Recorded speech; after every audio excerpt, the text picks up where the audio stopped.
Hari ini kita kembali lagi ke materi kita terkait Matematika Informatika 2 ya. Dan kita akan belajar tentang graf.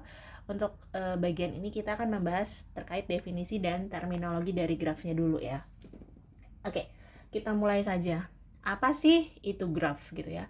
Graf itu adalah struktur matematika yang terdiri dari himpunan titik atau biasanya kita sebut sebagai vertex atau simpul dan himpunan sisi gitu ya, atau engage, yang menghubungkan pasangan titik tersebut. Jadi kalau secara visual, graf digambarkan sebagai sekumpulan titik yang dihubungkan oleh garis gitu ya, di mana titik merepresentasikan objek dan sisi merepresentasikan hubungan antar objek tersebut. Jadi kalau di sini kita biasanya sebutnya graf digunakan untuk merepresentasikan objek-objek diskrit gitu ya, dan hubungan antar objeknya. Jadi ini adalah salah satu sampelnya, yaitu bentuk peta gitu. Oke, next. Nah, jadi sejarahnya pertama kali itu si graf itu adalah terkait untuk menyelesaikan persoalan jembatan Cornish Bridge pada tahun 1736. Ya, jadi di sini mereka butuh simpul atau vertexnya yang menyatakan daratannya dan sisinya yang menyatakan si jembatannya gitu ya. Jadi mereka mau berpikir nih, bisa nggak sih orang melalui setiap jembatan tepat sekali dan kembali lagi ke tempat semula gitu ya. Itulah persoalan yang mau diselesaikan ya. Next, jadi ini adalah masih berkaitan dengan yang namanya graf. Nah, jadi kalau misalkan si graf itu, himpunan graf itu direpresentasikan dengan G untuk grafnya, V untuk vertex, dan E untuk engage-nya. Atau V itu adalah untuk titik vertex gitu ya, vertex itu adalah simpul, dan E itu adalah sisi gitu ya, engage. Jadi V untuk himpunan kosong, V adalah himpunan tidak kosong dari simpul-simpul, biasanya ditulis dari V1 sampai dengan V ke N.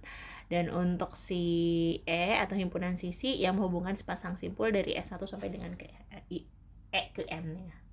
Oke. Nah, ini adalah contoh dari graf. Jadi nanti kalian harus paham nih yang mana sih yang si simpul, yang mana sih si engage gitu ya.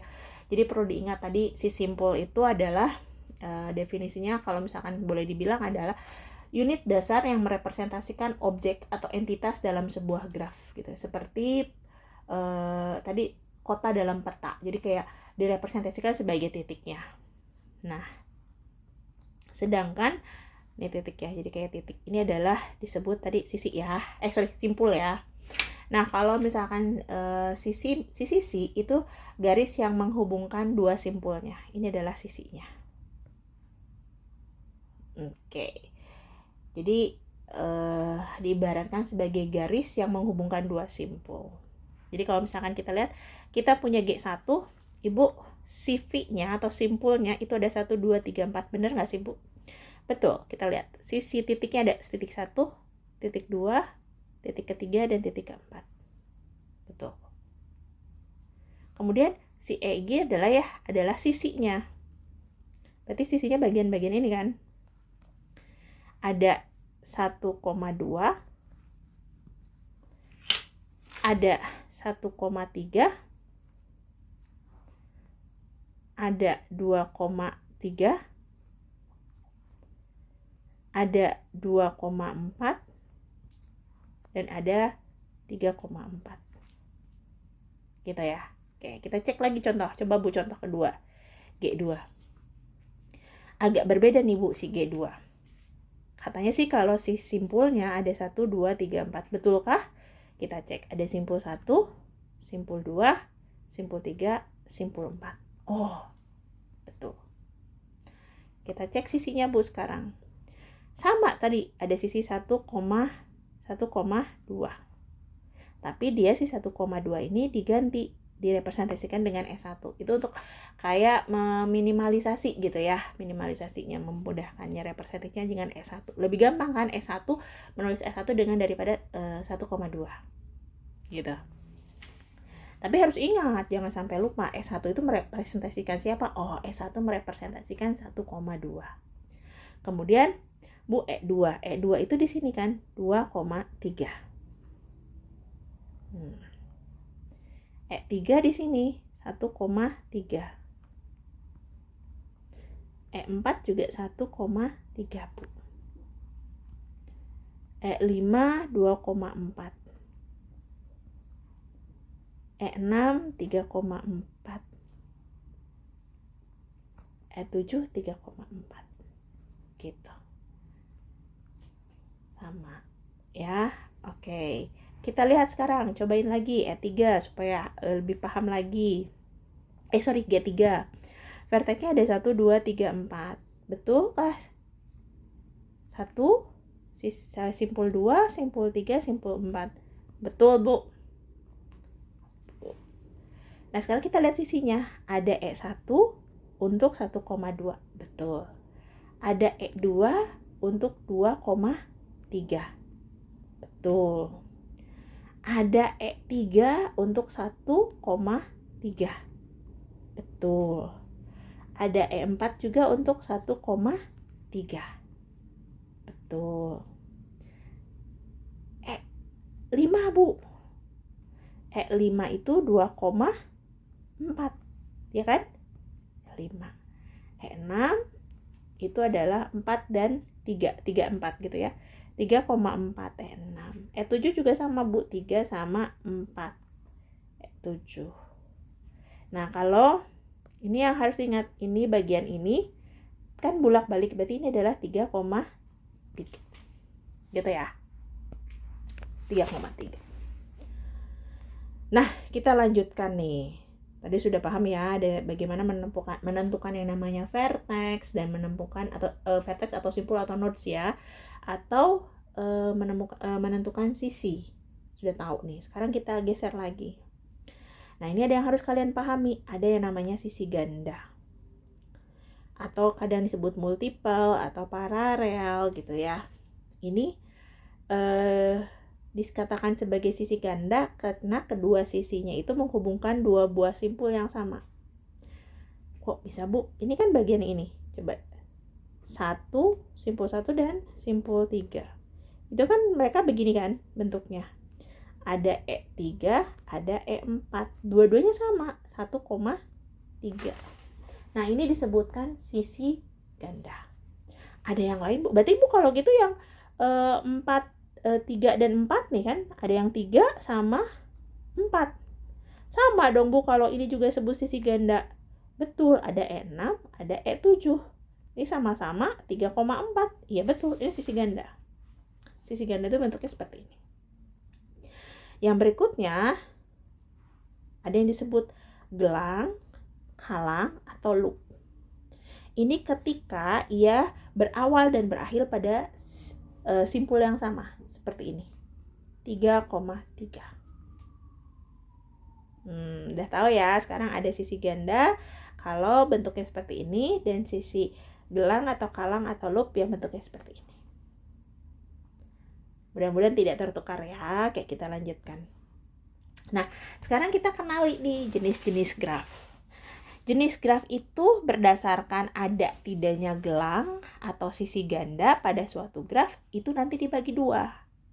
Yaitu yang pertama, graf sederhana, graf yang tidak mengandung gelang maupun sisi ganda. Kita namakan sebagai graf sederhana. Yang kedua, graf tidak sederhana, yaitu graf yang mengandung sisi ganda atau gelang, dinamakan graf tidak sederhana. Tapi di sini graf tidak sederhana pun dibagi lagi jadi dua. Ada graf ganda, yaitu graf yang mengandung sisi ganda, and then another one is graf semu, graf yang mengandung sisi gelang. Gitu ya. Jadi ingat, kalau berdasarkan gelang atau sisi gandanya, jenisnya dibagi dua. Ada graf sederhana ketika dia tidak mengandung gelang maupun sisi ganda. Gitu ya. Ada juga graf tak sederhana, it means dia mempunyai sisi ganda atau gelang. Nah, tapi kalau graf tak sederhana juga dibagi lagi jadi dua. Ada graf ganda, berarti dia mengandung sisi ganda. Dan yang kedua adalah graf semu, ketika dia mengandung sisi gelang. Ibu, kalau misalkan dalam grafnya itu dia mengandung sisi ganda dan sisi semu, itu masuknya jadi kemana, Bu? Itu atau sorry, kalau dalam satu graf dia mengandung sisi ganda dan loop gitu ya, atau kalang, itu masuknya kemana? Dia masuknya ke graf semu jadinya. Oke, kita cek lagi. Nah, ini ada beberapa contohnya. Kalau kalian lihat di sini, graf yang ini dia tidak ada sisi ganda dan juga tidak ada gelang atau kalang. Jadi dia graf sederhana. Yang ini juga sama, tidak ada sisi ganda dan juga tidak ada gelang. Bagian yang ini kalian cek, oh Bu ini ada gandanya Bu, berarti dia graf tidak sederhana karena mengandung graf ganda gitu ya. Ibu yang bawah juga, oh sama Bu, ada ganda. Ibu ini graf ganda itu bisa lebih dari 2 kah? Bisa 3, bisa 4, bebas. Tetap, pokoknya dari satu titik ke titik ya, kalau sama ini tetap disebut ganda. Gitu. Oke, yang berikutnya ada graf semu. Graf semu ketika ada loopingnya nih, ada loopingnya, ada kalangnya. Nah, yang ini kan hanya ada looping ini, gitu ya, tapi tetap disebut graf semu. Kalau yang ini udah ada loopingnya, ada kalangnya, ada gandanya juga, tetap semu. Gitu loh. Oke ya, mudah-mudahan paham. Oke, kita lanjut ya. Nah, sekarang ada lagi nih jenis grafnya. Kalau kita kaitkan dengan orientasi arah pada sisi-sisinya. Jadi, grafnya pun akan dibedakan lagi. Ada graf tak berarah dan ada graf berarah. Kalau graf tak berarah, it means graf yang sisinya tidak mempunyai orientasi arah. Disebut graf tak berarah. Sedangkan graf berarah berarti si grafnya ini di setiap sisinya diberikan orientasi arah. Disebut graf berarah. Bu, kayak gimana sih Bu? Misalkan kita punya seperti ini. Kita punya simpul A, B, C. Kalau kita cuma hubungannya begini, oh Bu berarti ini adalah gak ada arahnya kan? Berarti dia graf tidak berarah. Kalau saya punya yang berikutnya nih, ada A, B, C. Terus saya begini, dan ujungnya saya kasih tanda panah. Ini adalah graf berarah. Ya, jadi ada lagi nih tambahannya kalau berdasarkan arah. Ini sampelnya. Yang ini jelas nih graf tidak berarah karena kita nggak ada panah-panahnya di setiap sisinya. Yang ini graf berarah ya ketika ada arah-arahnya nih kemana. Gitu. Next. Ini pun ada lagi. Nyambung nih. Kalau yang ini graf berarah, ada yang graf juga ada graf yang berarah, juga ada berarah aja, ada yang berarah ganda. Gimana sih Bu? Nah, kalian lihat nih. Kalau di graf yang G4 arahnya selalu satu sisi. Gimana sih Bu? Cek. 1, kedua ada, betul? Hanya satu kali kan? Yang ini aja. Betul? Tuh. Dari panah yang berikutnya walaupun kesannya kayak ganda, tapi kan yang ini 1 ke 2, yang satunya yang ini 1 ke 2, yang ini 2 ke 1. Ya kan? Cek lagi. Yang berikutnya ini walaupun kelihatannya ganda, tapi kita cek. Dari 2 ke 4 cuma 1, dari 4 ke 2 cuma 1. Itu makanya graf berarah. Walaupun bentuknya kayak gini nggak bisa dibilang graf berarah ganda. Yang disebut graf berarah ganda, Anda coba cek yang G5. Nih. Ini ada panah nih. Dari 3 ke 1. 3 ke 1, ada juga 3 ke 1. Ini 3 ke 1 juga. Berarah ganda. Graf ganda berarah disebutnya. Ibu, yang terus yang mana lagi? Ini ada dari 4 ke 3-nya 2 kali. Yang ini memang 3 ke 4, tapi 4 ke 3-nya ada 2.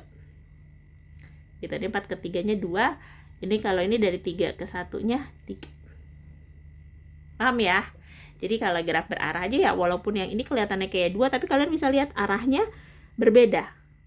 Yang satu ke sini 2 ke 1, yang satunya lagi 1 ke 2. Yang ini 2 ke 4, 4 ke 2.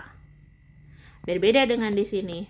Kalau di sini kan ada 4 ke 3, 1, 4 ke 3, 2. Yang ini 3 ke 1, 1, 3 ke 1 yang kedua, 3 ke 1 yang ketiga. Makanya disebut graf ganda berarah. Gitu loh. Jadi nanti jangan lupa ya. Kita lanjut. Jadi ini harus diingat nih, ada tabelnya. Jadi jenis graf ini Anda harus ingat-ingat.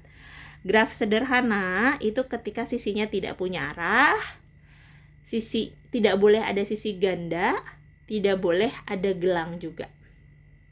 Kalau graf ganda, misalkan dia tidak berarah, tapi dia punya sisi ganda, tidak boleh ada gelang. Gitu ya.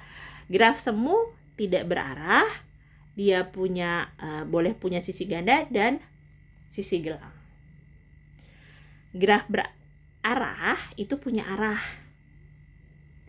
Sisi ganda dibolehkan? Nggak boleh. Sisi gelang dibolehkan nggak, Bu? Boleh. Karena kan asumsinya begini, searah. Itu. Nah, graf ganda berarah, satu arah boleh. Sisi ganda dibolehkan? Tentu saja. Sisi gelang dibolehkan? Apalagi gitu. Ya, ini harus diingat-ingat oleh kalian. Nah, sekarang kita lanjutkan. Representasinya penerapan graf itu biasanya di rangkaian listrik seperti ini juga bisa nih. Sampelnya. Kemudian kita juga nanti kalau misalkan ingat nih Mas, waktu waktu SMA ada isomer senyawa kimia karbon. Ini juga konsepnya sebetulnya konsep-konsep dari graf. Kemudian jejaring makanan di biologi nih kayak gini nih, ada panah-panahnya nih, graf berarah sebetulnya ya. Ini graf berarah. Kemudian kalau dalam kita IT, pasti dalam pengujian program juga sebetulnya graf. Ini misalkan programnya, gitu ya, algoritma yang Anda buat. Nah, logiknya kalian bisa bikin jadi graf sebetulnya. Itu juga pakai graf. Permodelan mesin atau vending mesin ini juga pakai konsep graf, gitu, penerapan graf. Jadi penerapan graf itu banyak di mana-mana. Oke, gitu ya. Nah, oke, ini untuk pemahamannya baru sampai sini. Kita lanjut di video kedua ya.